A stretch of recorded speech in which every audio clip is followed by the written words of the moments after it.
Welcome back to Beyond the Uniform. I'm Justin Asiri, and my goal is to help members of the military community succeed in their civilian career.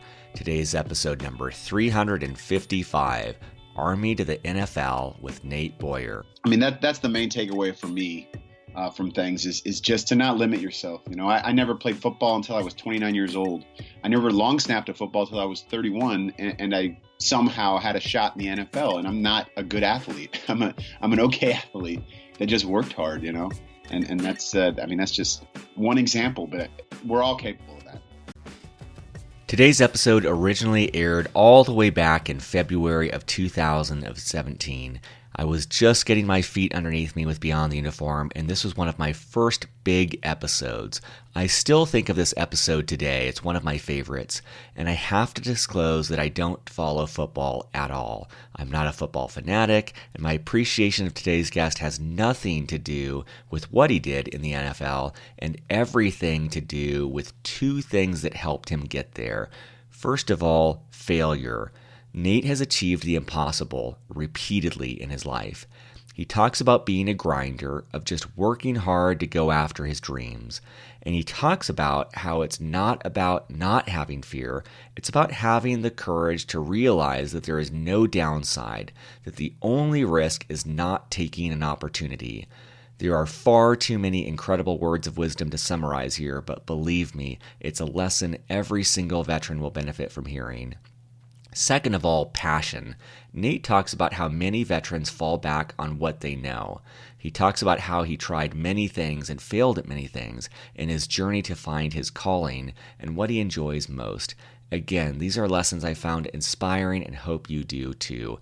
As always, at beyondtheuniform.org, you'll find show notes for this episode with links to everything we discuss, as well as over 354 other exceptional podcasts just like this. So with that, let's dive in to my conversation with Nate Boyer.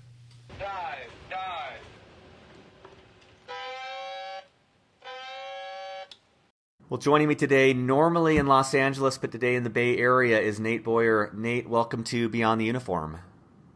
Appreciate it. Thanks for having me. So wanted to give a quick background for listeners. Most recently, Nate was the long snapper for the Seattle Seahawks, but he's also an actor, public speaker, and thought leader. He started out as a relief worker in Sudan, building camps for refugees of the war in Darfur. He then joined the Army, where he served for 6 years with the Green Beret as a sergeant and earning a Bronze Star. After he transitioned from the Army, although he had never played a down of organized football in his life, he went to the University of Texas and was a walk-on to their football team. He became the team's starting long snapper and played 38 consecutive games for the Longhorns. He was a first-team academic All-Big 12 Conference member in the 2013 to 2014 team, while also being named an academic All-American in 2012. After Texas, Nate played with the Seattle Seahawks as a free agent. So, Nate, before we start, I just have to give a disclosure for you and for listeners. So I know that you have been on quite a few podcasts lately. You should know I am the least qualified to interview you in particular. I am a Navy nuke, and I know virtually nothing about football. My watch team, when they wanted to shut me up, they would just start talking about sports, and I'd have nothing to add. So I guarantee you this will be different than a lot of interviews, because I probably will come at it from a different angle, but wanted to own up to that up front. Oh, that's all right, man. It's a good thing. You know, I prefer to talk about new stuff all the time and you know, what's going on now and all that. And so, you know, I don't want to live in the past too much, so that's fine, man. I'm good with that. Yeah, man. I mean, that just jumps out at your story. I'm excited to dive into it. But I you know, from what I've seen of your life, I just love how you are in the moment and just kind of just trying new things. And man, actually, I was going to share this later, but I just love the quote that you have, which is, "You live differently now. Whatever motivates or moves me, I explore and seek out. I may not always like it in the end, but I wasn't going to live my life with regret, because regret is just about the only thing I truly fear." And I think it's such a great message, especially for people who are listening who are on active duty, where, you know, you have proven that you can come from the military and you can go on to do anything. You can career off-road and write your own path. And I think that's so encouraging for a lot of veterans to hear, because sometimes they only know of a certain number of career paths, and you're just demonstrating that you can create your own, that it doesn't have to be something clearly defined. And I love that. Yeah, I mean, what we learn in the military, we learn a lot of things, obviously, and a lot of times it's MOS specific that you learn, but more than anything, you learn how to adapt and overcome, think outside the box, and just get crap done. We are the masters of finding a way, and it may not always be pretty, and sometimes we don't even know exactly what the mission is, but we make progress, and we accomplish a lot in a short amount of time. And so those kind of skills, that skill right there is extremely transferable to any facet in the world today. And so to limit yourself to think that because I haven't done this before, or I don't have experience, or I'm too old, or I'm not smart enough, all that stuff, it's just BS, man. I mean, everybody else out there that's doing great things, military or not, they're no more qualified as a human being than you are. They just decided this is what they're going to do. They made that choice, and they typically outwork everybody. That's how it gets done, and that's true in sports too. You look at the NFL even.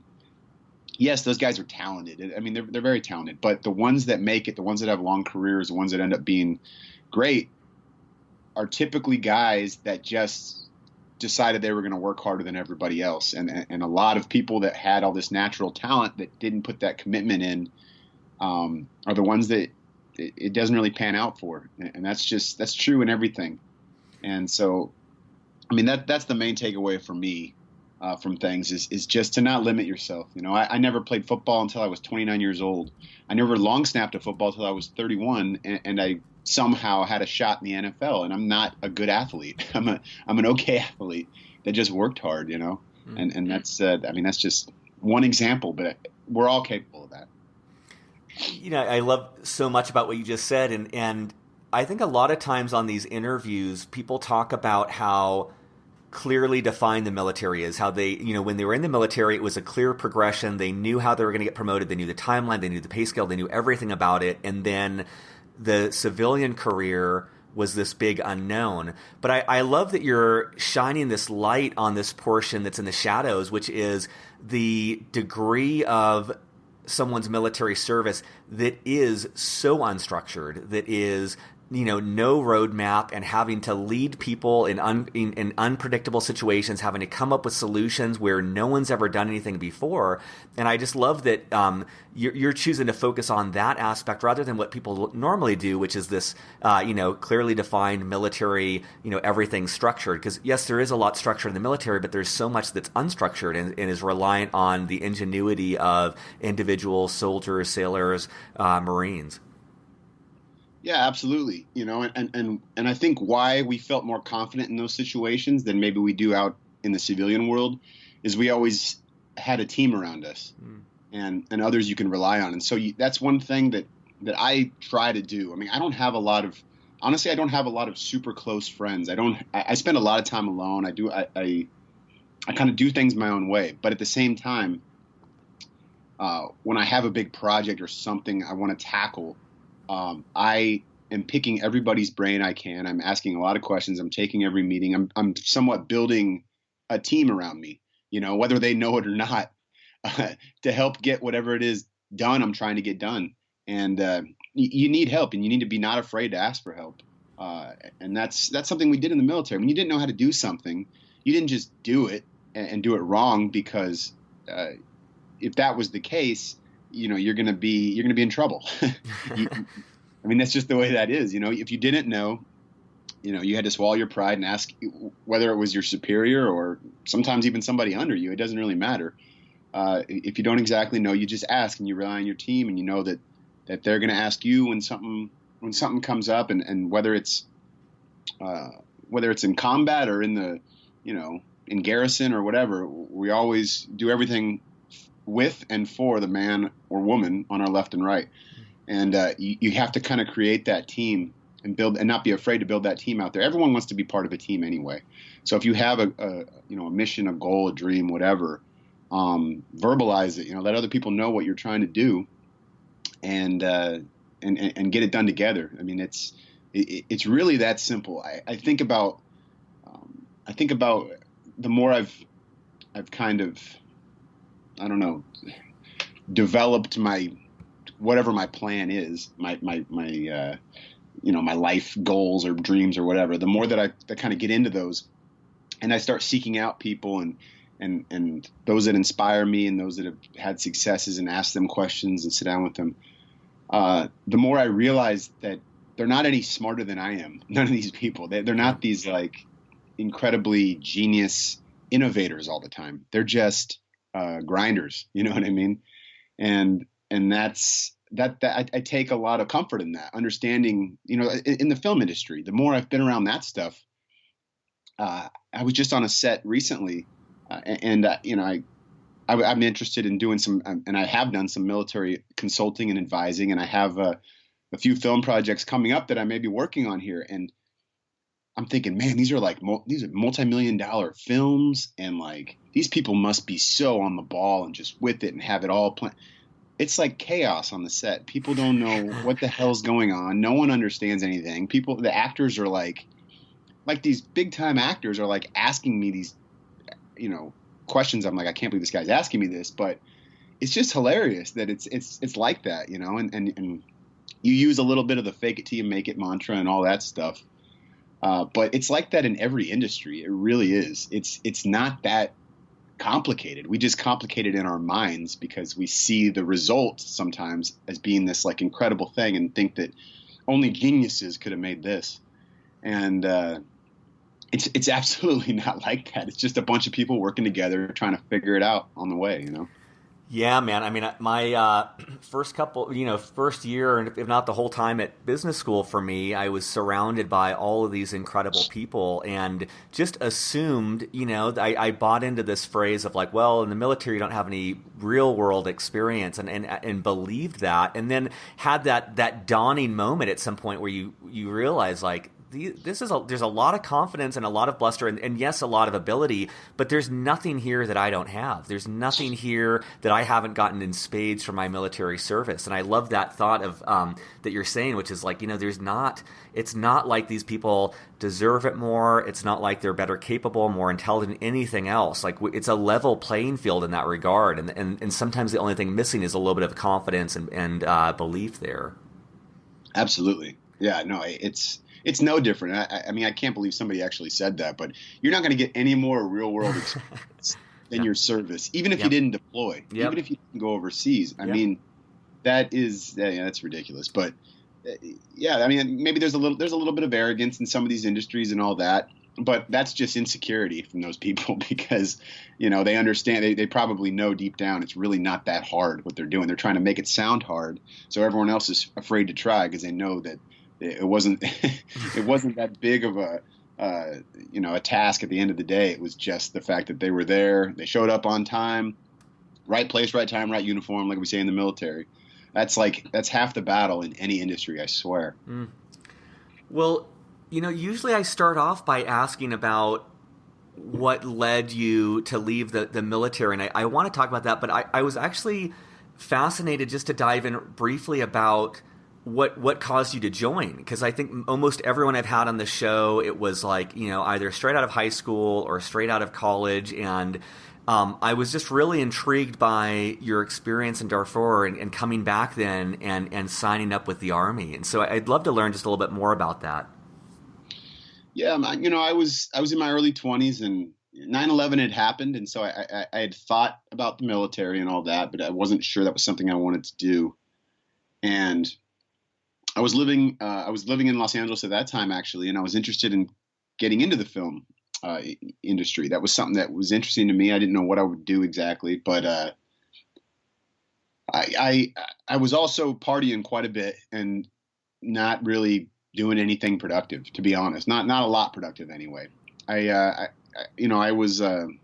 was working with autistic kids as my day job, and that actually was really humbling, and I loved it. I got a lot out of that. But I knew that wasn't what I wanted to do with my life. And it was something that I learned a lot from. I was young and all that. But I knew that wasn't a kind of a career for me in any way.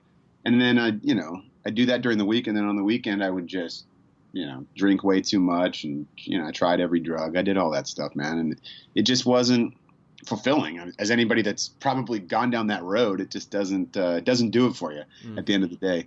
And I honestly, I'd gone backpacking all over Europe, and I would save my money up and then just take off for a while and kind of just bum it, sleeping on trains and living on the cheap out there. And I got back and I made a decision that this next time I went overseas or went and did something, it had to have some sort of a mission attached to it, or like a purpose, And I came across a Time magazine article that talked about the tragedy in Sudan and what was going on in the Darfur, the genocide and all that. And I decided I just wanted to get over there and help somehow. So I called every NGO possible, trying to get on a what do you call it? At a refugee camp or something. And all of them told me no, because I didn't have a college degree and I didn't have any special skills and I just wasn't qualified. So that didn't really matter to me because I had made the decision I was going to go. So I honestly just went to a AAA and I bought a plane ticket over there. I somehow got a visa from the consulate here in the States and of Chad, which is the neighboring country of Sudan, right on the border of the Darfur. And I flew over there to the capital on a commercial plane, and then I just kind of talked my way onto a UN flight that was heading to the refugee camps. And I got over there. I got interrogated. I got messed with. I got, shaken down by the police, all kinds of stuff. But I stayed true to my mission, and I just was like, look, I don't have anything. There's nothing I could be doing here except helping. I don't have a camera even, so I'm not a journalist. I'm not a whatever. And eventually I had some people that believed me and kind of had faith in that. And they just said, all right. I said, look, I'm here for 2 months. You can either utilize me or, keep fighting it. And they ended up putting me to work, and I volunteered at the camps there for a couple of months. And it really changed my life. Just those people, how generous they were with nothing, not only with nothing, with everything taken from them. And I truly gained a lot of perspective. I definitely developed a sort of patriotism for my country, a different kind of patriotism that I hadn't had before. They were so enamored with an American going over there, leaving everything here to go over there and help them. And they just, they had quite a lot of respect for what we stand for and who we are. And I had heard otherwise from people back here, like, oh, people in those places, they don't like us. They're jealous of us. They hate us, blah, blah, blah. It's all BS. I mean, they just, they looked up to us, and it meant a lot to me, and just playing with those kids and seeing those kids that have had horrible things happen to them and their families. And every day, if they can play soccer for half an hour, it like makes their day. You know what I mean? They're incredibly happy, and all they want is food in their mouth, water, and some sort of a shelter over their head, and they're good to go. And it just made me want to fight for people like that, fight for those that can't fight for themselves. And that's why I joined the military. That's why I decided I wanted to be in the special forces, because of that working with foreign internal defense and working with the indigenous people of wherever. And it all kind of pointed in that direction for me. So I came back and joined the Army, and I guess the rest is sort of history. But yeah. That's where that came from. It's really powerful, man. And I mean, the story itself is powerful, and just the motivation that comes through in that. But I just also love this what seems to be a trend for you in taking the first step. And there's this quote I love by William Hutchinson Murray that he says that the moment one definitely commits oneself, then providence moves too. And it seems like, from what I've heard from your story and seen from your story, that is the trend that I draw through your story, is like you commit yourself, man. And then providence and everything rises up to meet you. And it seems like that happened in Sudan. It seemed like that happened in the Army. It seems like, when you went to University of Texas, you like set a big goal and you did it. With the Seahawks, like you just continuously take these major steps. I picture that scene, man, in Indiana Jones and the Last Crusade when Harrison Ford, takes this step over this huge chasm, and there's really this bridge there. And that's for me, what seems to stand out in your story. And I think it's really incredible because it takes, I just imagine how much guts it takes to just go over there, not even having a job over there, just showing up. And then, everything seems to work out. But you have this history and this knack for showing up in situations that anyone else would just dismiss as ludicrous, and you do it, and it works out. And I think that's just really admirable. I appreciate that. Well, first of all, Indiana Jones is the greatest trilogy ever. And I absolutely love it. But, secondly, I think I really do believe that people more than anything are inspired by passion. And if you have genuine passion for something, not fake passion, but genuine passion, you really do love something, and you show that by your eagerness to work or just show up or be there for them or whatever, ask questions, all that stuff, they're inspired by it and they want to help you back. And it's talking about that sort of leap of faith. I look at it this way: with all these things that I've really tried and went after, there was no chasm below to fall into. So if it didn't work out, if I just got told no or I failed or whatever, who cares? You know what I mean? Like, we're all dying. Yeah. We're all heading 6 feet under sooner or later. And people a lot of times say that guys like me are crazy for trying all this stuff. They're like, "Oh, you're nuts, man. You're such a wild man." And I'm like, no, the crazy person is the one that never tries the thing that they love, that spends their life wondering what if, and always, continues to live in that sort of, mediocre, I don't know, live without passion. It really is the best way to put it. And just be so afraid of what everybody else thinks and how I'm going to look if I don't make it or whatever. Man, I fail all the time. I failed at the NFL. Technically, I got cut. You know what I mean? I was a loser. I could have looked at that as, oh man, like I didn't make it. My dream died. Or look at how far I'd come and understand how great that really was, and immediately turn that into something else. There's everybody's got crap in their life, and whether you want to cultivate it and turn it into fertilizer, or you want to let the stench overwhelm you, it's all about choices. It's all about how you look at it, and we all have that. That's the one thing we can control, how we react to things, and that choice. You can't control outcomes, but that's just the way it is. That's just the way it is, and to let that fear of it not working out the way you'd planned, or let the thoughts of other people and the ridicule and how stupid you're going to look, to let that control your destiny is just ridiculous, because our destiny is all one of ill will. We're all going to die, and so to waste my life worrying about all that stuff and worrying about everything is just, I don't know. It's just not something I'm interested in.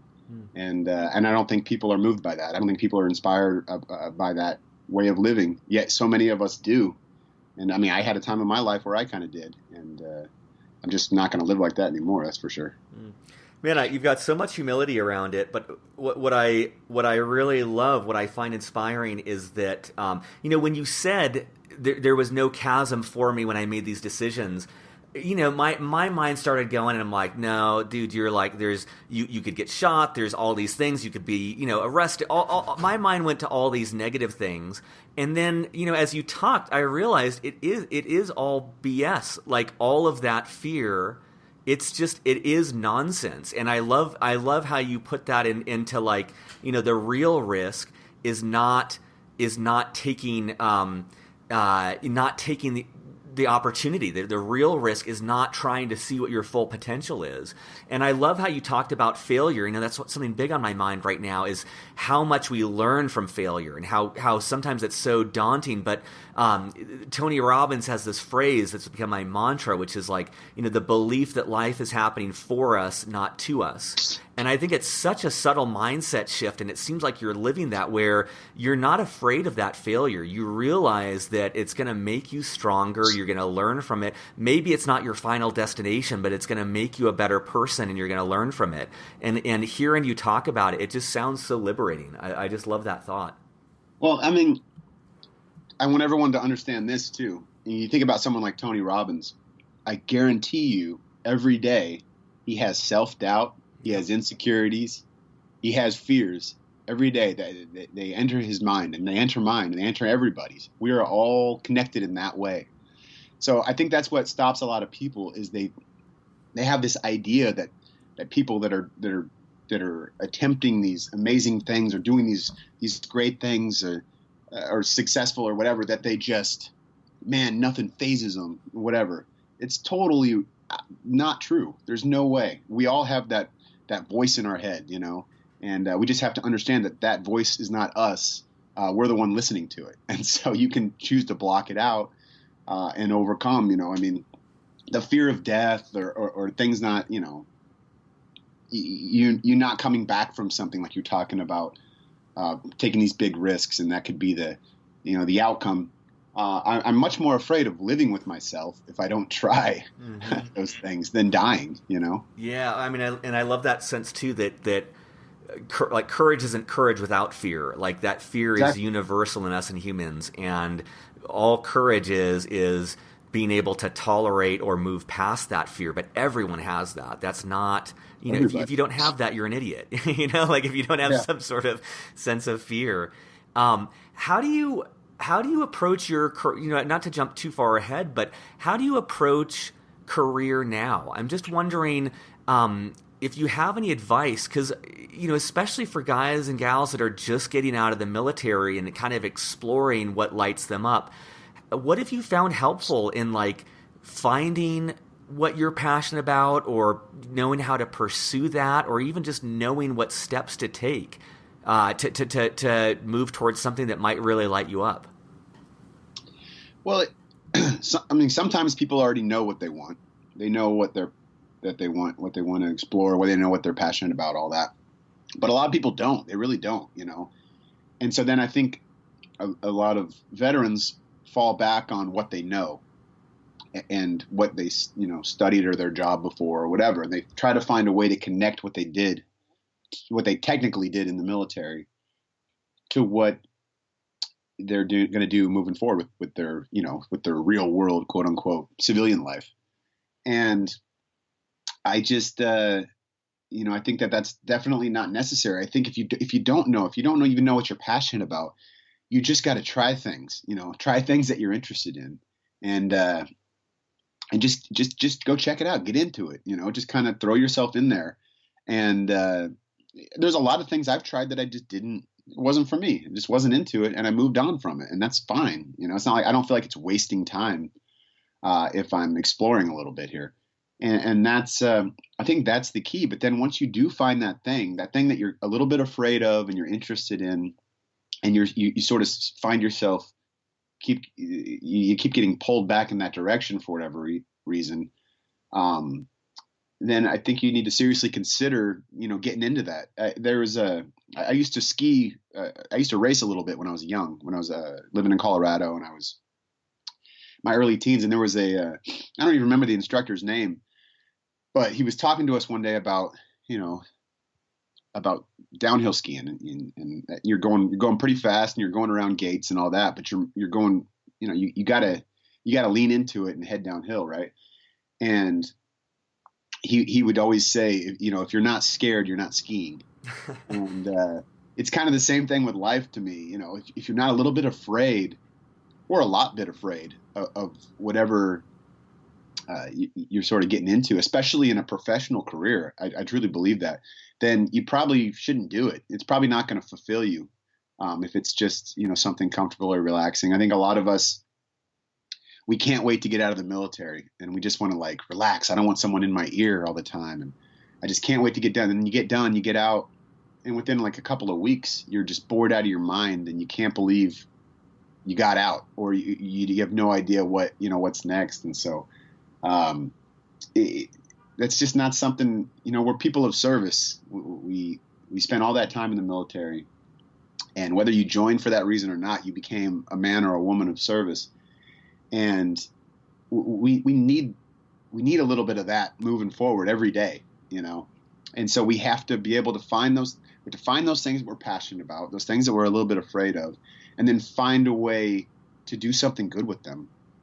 There was a quote by, I don't remember this guy's name, but I met him a couple years ago, and he has an organization that he started where they're the sex slavery trade and these, child slaves and stuff like that. And he climbs mountains to help these people, and he talks about doing what you love to fight what you hate. He says that's his mantra that he lives by, and he found a way to connect it and found a way to make that work and found a way to serve in that way. And that's all I'm trying to do now with everything that I'm doing. Find a way to connect it and use it as service to people. Anyway, I went off on a major tangent there, but no, that's awesome. I mean, one of my things that really frustrates me is seeing a lot of veterans that, like you said, they go towards what's familiar rather than what's going to be really passionate for them. And as you were talking, something that stood out is that fear of failure holds people back from trying new things. And I keep on looking for some sort of tool that would help people figure out what they want to do. But I think you hit the nail on the head, which is like, you just need to try a bunch of stuff. And that means you're going to quit 99% of what you do, or you're going to fail at 99% of what you do. But that's going to lead you to the 1% that you really like and you can devote your life to. And I can see how that fear of failure holds me back, and I think it holds a lot of vets back, of just not wanting to fail, but realizing like that's the essential component. That's the only way that you're going to figure out what you really want to do. And once you're doing what you really want to do, it's the only way you're going to get better. And I love, not to harp on Tony Robbins, but he also says like the extent of our success is directly proportional to our ability to handle or to tolerate uncertainty. And it's like, man, so often in my life, and I see with other vets, so often in our career choices, we want certainty, we want security, we want that safety. And that's most often going to be contrary to what's going to cause us to grow the most and achieve the most and experience the most. Because when we're in that, uncomfortable position, that's where all the juice is. And so I love your willingness to try different things and fail at different things and be open about that. Because I think it's such a great role model for a lot of vets who might be hesitant to do the same, but that's just, that's going to be so helpful for them to do that. Yeah. And I don't know if you've noticed, but every quote I have or everything I've drawn from, for my life that I kind of use and live by is all stolen from other people. Yep. Yeah. I mean, that's all I do. I'm not an innovator. I haven't done anything that no one else has done before. That's one of the things I wanted to ask about too, is what resources would you recommend to other vets? It could be books, it could be conferences, it could be people to check out, it could be podcasts. I'm just wondering things that have inspired you or challenged you, because I completely agree. Don't invent shit, like borrow it. There's so much good stuff out there to learn from others and to learn from their experiences and mistakes. I'm just curious if anything in particular comes to mind that you'd recommend to listeners. Man, that's a good question. I mean, honestly, I'm not much of a reader. I don't really have anything like that or any specific individual. There's just a lot of individuals that have just inspired me with things that they've done in their lives, and whether it's someone like Pat Tillman, or I honestly don't know. I mean, just people I've come across. I just listen. I remember doing that when I went back to college. I didn't take notes in class. I didn't buy the books and read. I just went to class and I listened. And the teacher's going to harp on the thing that they think is the most important, and that's probably what you're going to get tested on, right? So for me, it's always been about, if it's something I'm interested in, like I said, then seeking it out, but seeking people out and just going straight to the source of those that really motivate you, and whether you think that person is two above you or whatever. If you come at it with humility and you honor them in some way and let them know why they inspire you, and sort of pick their brain in that in that way. I mean, like I said, people want to help. People want to help other people. Everyone wants to feel important, and everyone wants to feel like they've made a difference in someone's lives that day. And so, why not? Why not? You don't always have to be the one making the difference. It can be other people too. Yeah. And that's where I derive all my stuff from. But I really don't have anything like that. I don't have like a singular mindset or a book or a quote or a thing that I kind of just go to. It's always evolving and always changing. And I'll be on an airplane watching some stupid movie or something, and I get all like wound up in it, and it like emotionally charges me. And for whatever reason, all of a sudden my mind opens up and all these new ideas and thoughts and whatever kind of jump in there. And then I get back and I start developing a plan. I mean, this whole, I don't know if you know about, I went and climbed Kilimanjaro last year. For this. I was going to ask about that and waterboys.org and Conquering Kili. Yeah. Yeah.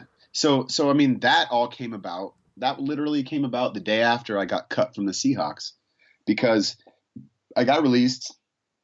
Of course, I was a little bit bummed out. I was just like, dang, it didn't happen. I didn't make the final roster. I failed, quote unquote, right? So I was literally the next day, I'm thinking, okay, what next? What am I going to do next? What's my next mission? What's my next plan? What's my next goal? And somebody from Chris Long, who played for at the time he played for the Rams. Now he plays for the New England Patriots.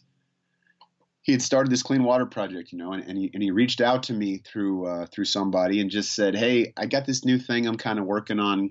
It's a clean water project for people in Tanzania, eventually people in Kenya as well. And I don't really know what I see you doing with us, but I just wanted you to know about it. And if you have any ideas, let me know, And a lot of people can take that as, well, I mean, what do you want me to do? I don't know how I don't really know what I could do for you there. But instead, I decided to just chew on that for a minute, and I was in the gym, and I get on the stair climber, and I'm like clicking through some stair climber programs because I'm getting ready to lose all this weight that I just put on to play football, and one of the programs choices was Kilimanjaro, so it's like you're gonna want this, whatever, and I'm like looking at that, and I'm like Kilimanjaro, and I pull my phone out and I Google Kilimanjaro. And it happened to be in Tanzania. I was like, that's interesting. And so I called Chris back after I got done with the workout, and I'm like, what if I took a wounded vet with me to go climb Mount Kilimanjaro, but we did it to raise money for these wells, for the clean water wells? And he was like, oh, that's amazing, dude. And I mean, that's literally how that came about. It was just like being open and listening to everything going on around me, and whatever is kind of stirring inside me, letting it just stir for a little bit, not ignoring it, let the fear and the worry and the sometimes the pain and stuff, like, let that stuff live in you. And a lot of times it'll inspire you to make the next move. And that's turned into like a huge project for me. I'm going back this year in March we're going with 10 people. Like a bunch of them are former NFL players, and a bunch of them are wounded veterans, and we're all doing it together, and we're going to raise a bunch of money for these wells. And, so we've got the service element in there. We've got the challenge. And we've got doing something we love, we're going to go conquer Kili again and go out there and help these people. And it's cool, but it's all just, it wasn't some master plan hatched over months. It was just like a random idea. And I was like, maybe I'll do that, and then just once I got people on board, just kind of committed to it, and all of a sudden it's happening. We're off and running. I love that it seems like once you not remove the fear component, but once you're open to being tolerant of fear and failure, it leaves you in this open state where, it seems like you're open to learning from anyone and anywhere, and you're open to these chance encounters that lead you to your next mission and lead you to your next thing. And I think that's just such a cool example of just not the nuke in me wants to overthink everything and plan things out and like try and chart a way to a destination. I think that has value at times, but I think that there's so much value, if not more value, to just being open to that serendipity and to working hard and just realizing that the most incredible opportunities might come at the most unexpected time. And I love too, man, I'm just picturing, man, if you're cut from the team and like the next day you're already back on the horse. You're not wallowing in this pity. You're like thinking like, what's my next mission? And your wheels are turning. And so when someone reaches out to you randomly out of the blue, you're open there. And I just thinking like in the same situation, I'd probably be either like drinking too much or just kind of like wallowing in self-pity and might miss that little tug, that internal tug or that internal voice that's leading you on to the next thing. I think it's so cool. Yeah. I mean, wallowing is it's not attractive, and nobody's inspired by that. Yeah. Even yourself, yeah. So it's one of those choices you have. Once again, you have no control over the outcome, but you definitely control how you react to the outcome. And what would you want to see in somebody else? When if this happened, if you were watching a movie about this, yeah, and somebody gets kicked, or falls down. If Rocky just stayed down, that's not a good movie. Nobody wants to watch that. And it's the same thing with life. I mean, that's just think about what would inspire you if you were outside the situation, if you were looking at yourself. And what had just happened, and it doesn't matter what it can be the most horrible thing in the world. There's plenty of veterans out there that are missing limbs, and they're every day they are choosing to react to that in a positive way, and they're going on to do amazing things. And it's not like they don't have those down moments and those doubts and that fear and that pain and all that. And they're not ignoring that or shoving it down. They're letting it live in them, but they're also, overcoming it. Without obstacles to overcome, then there's no such thing as greatness. And so you have to embrace those and look forward to them. I mean, look forward to that adversity, because that is an opportunity to do something great. You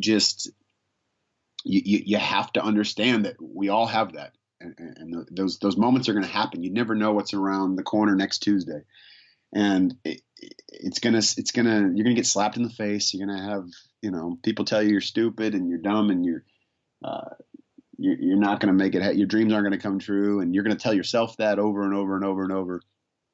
But you just have to understand that that's all just part of life, man. It's what makes it beautiful. Is if everything was easy and it was all roses and whatnot, then it wouldn't be interesting. No one wants to see that. No one's interested in that. They're interested in the person that, has been through the fire and they came out the other side with a smile on their face. I mean, that's what inspires me. And I think that's what inspires most people, really.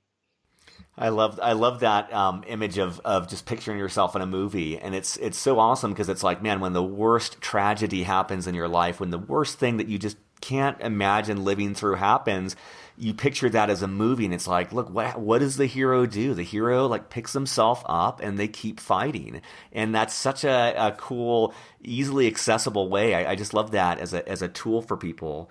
I wanted to make sure I also asked about, you had mentioned MVPvetsandplayers.org, and wanted to give room to hear anything you wanted to say about them as well.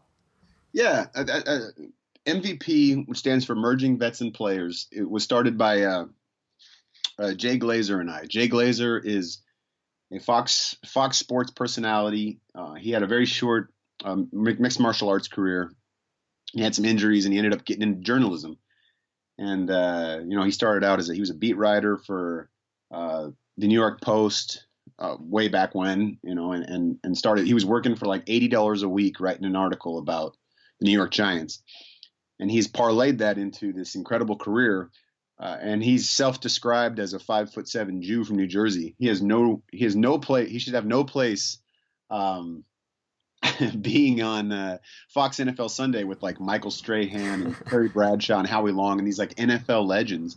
And then there's Jay. And it's hilarious. But I mean, he is the epitome of a hustler and someone that just didn't worry about all these things I was talking about earlier.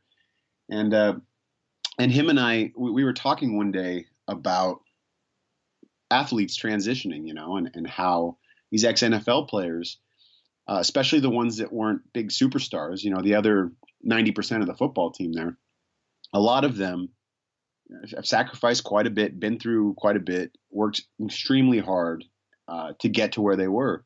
And, an NFL career typically ends in 4 years. So the guy's 26 years old and his career is over, that the one thing he's put everything into is done. And a lot of them don't have a plan. They weren't thinking of plan B, because plan B was only going to distract from plan A. And, we were talking about how, a lot of these guys, they get out and a lot of them are depressed and they see themselves as failures and they don't know what the hell they're going to get into next. They don't think any of their skills are transferable. And I was like, man, that's exactly like the military and veterans transitioning, like that idea. Obviously, we're sacrificing quite a bit more. Our mission is very different. But at the end of the day, the similarities in that transition and the similarities in the locker room and the team room in the military are very similar. And I'll tell you that because I've been in both. That camaraderie and that working together for a common goal bigger than yourself. Playing for or fighting for the man on your left and right, all that stuff is very similar. And so what we've done is we're bringing these two groups together, the veterans and ex-players, because there's a mutual respect between the two as well that you see. You bring a group of people in the military to a football practice. Like when I was up with the Seahawks, we had some guys from the Navy actually come out one day, and all these guys are sitting there looking on the field and they're like, oh my gosh, that's Russell Wilson, that's Richard Sherman, that's Marshawn Lynch. Like these guys are badasses and that's so cool. And I feel like I definitely don't belong on the same field as them. And then you turn around and talk to the athletes and they're like in awe of these veterans. They're like, man, you guys are heroes. Like the only reason we're able to play this silly game is because of what you guys sacrifice. And it's really cool to see them kind of come together and like I said, have that mutual respect. Well, what we do with MVP is, it's as simple as matching these guys up and girls, and we bring them into the gym. It's called Unbreakable Performance Center. Jay owns a gym in LA, and we train together. We do MMA. We do circuits, and everything we're doing has some sort of a mission towards it. About maybe getting back in that dominant position of life or whatever. And then afterwards, the real fun part is we sit down in a circle, kind of like a powwow, and we just coach each other up, man. We just have a fireside chat about what's working for us, what's not working for us. We have a bunch of guests come in, athletes that are doing well, veterans that are doing well, mixed in with the guys that are kind of struggling at that time. And we find that there's that common ground, man. If we walk the walk together, it's really powerful what can come of it, and more than anything, we're just building a community. We're bringing that camaraderie back to the civilian world here, and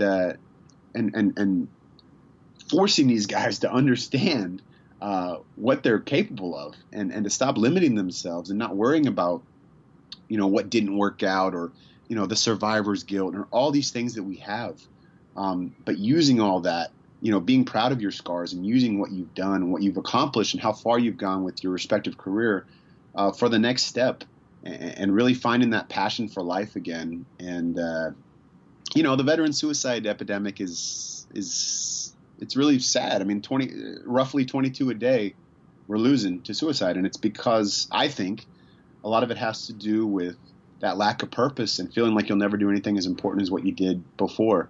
And I think it has less to do with a lot of the post-traumatic stress and all that. I mean, I could be wrong. That's my theory, but obviously that's a contributor. But I think the number one reason is we don't feel like we're worthy of anything. We don't feel valuable a lot of times when we get done, we get out, and we miss so much. We live in the past too much, and that's all we're trying to do here. We're just a lot of the guys we're working with in Los Angeles either are or were homeless veterans, and they're Iraq and Afghanistan vets, and it's sad to see that, but at the same time, that's where they're at, and that's fine. That's just part of their journey. That's part of that part of those obstacles we were talking about. You know, that's what they have to overcome at that time.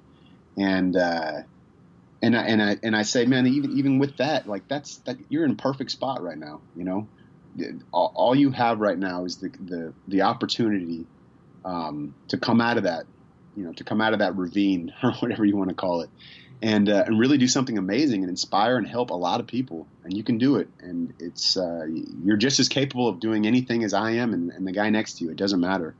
We're all just human beings, and we're all capable of so much. So, I mean, that's really it. There's no secret sauce. There's no, like, you know, I don't even know what exactly our mission statement is. You know, we're still working on it because it keeps changing. But we're just building a team, man. That's it. That's awesome. For listeners, I'll add in the show notes, I'll add a link to waterboys.org and merging vets and players. But just really, you know, not a connection I would have made, you know, how those two groups mutually respect each other and share so much in common. I think that's really incredible. I know we're nearing the end of our time. I always want to keep the last question more open-ended. And honestly, like, this has been such an incredible conversation. Was not at all what I expected. And I find your story and just your approach to life very inspiring. And I know our listeners will too. I just wanted to open it up to say anything else you'd want to share. It could be personal or professional, but anything else you'd want veterans listening to know that we haven't covered already. Man, you know, I I think about, it's not very professional, I guess, but I think about you know, these funny situations going on in our world today, and people that do and say ridiculous stuff. You know, I think about that. I think it was about this time last year, and that Shia LaBeouf had that video come out, that "Just Do It" video. Did you ever see that thing? I probably, thankfully, did not see it. Is this something I should avoid, or should I check this out? Okay. It's ridiculous. The guy's nuts, right? I mean, who knows what he's taking and all that. But aside from all that, aside from him being an absolute fool, you can find positive messages in this debauchery, you know, because what he's talking about there, he's talking about, you know, making your dreams come true. And, you know, yesterday, he says a quote in there, he said, "Yesterday you said tomorrow, so just do it," you know, and that's really it. I mean, you know, it was Nike's slogan for a long time as well, but just do it, man. Like, what are you waiting for? Seriously, like, no one's going to give you the answers to the test, man. You already have them, you know. So just get off your butt and go after it. And if you fall on your face, no one's gonna care. No one's gonna care more about that than you do. Like, people are gonna say stuff. You know, you're gonna worry about the naysayers and all that, but they're dying too. Like I said earlier, it doesn't really matter. So just do it. And go watch that video. Go watch Shia LaBeouf. And you're going to laugh. It's funny. But at the same time, understand that he's got a point. That's all I'm saying. Oh, man. I'll watch that right after this. I'll put that link in the show notes as well. Yes, thanks so much for your time on this, man. It's so I appreciate your time in sharing your advice, but I just appreciate the role model that you are to other vets of just making the most of every opportunity, and to continuing to live with courage and not letting fear of failure hold any of us back. So I appreciate both of those. Of course. I mean, obviously, anybody listening to this clearly sees that I'm not an articulate person. I don't even understand half the things that are coming out of my mouth sometimes. It's really hard to translate pure passion into, you know, to verbalize that. And but you know, the feelings that I have and you know, that emotion when I get fired up about something, like, just like the pain and all that, I let that live in me too, and I let it sort of steer me, and I just don't care if nobody if nobody likes that, if people think that's a bad idea and not the way you should live your life, then that's fine. That's your opinion, man, as the dude would say. Another great role model for all of us too, right? I try to live my life as the Big Lebowski would. Yeah, exactly. He's the man. Dude abides. Surface.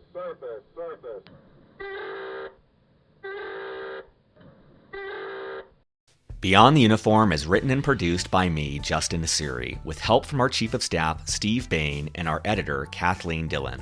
We are an all-volunteer organization and would greatly appreciate your help in any of the following ways. First, spread the word.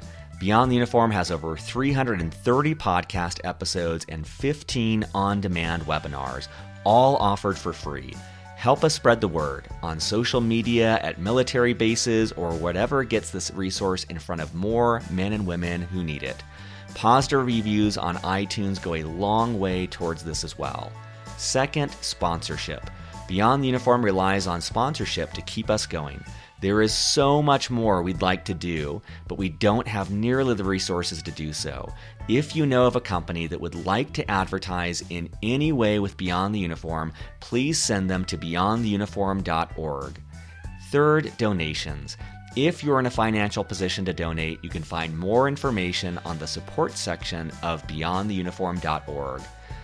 At our website, beyondtheuniform.org, you'll also find 330 plus episodes categorized by industry, functional role, and more. You'll find a link for live events, typically 4 per month. You'll also find both free and for purchase books that take a deeper dive on topics related to career growth.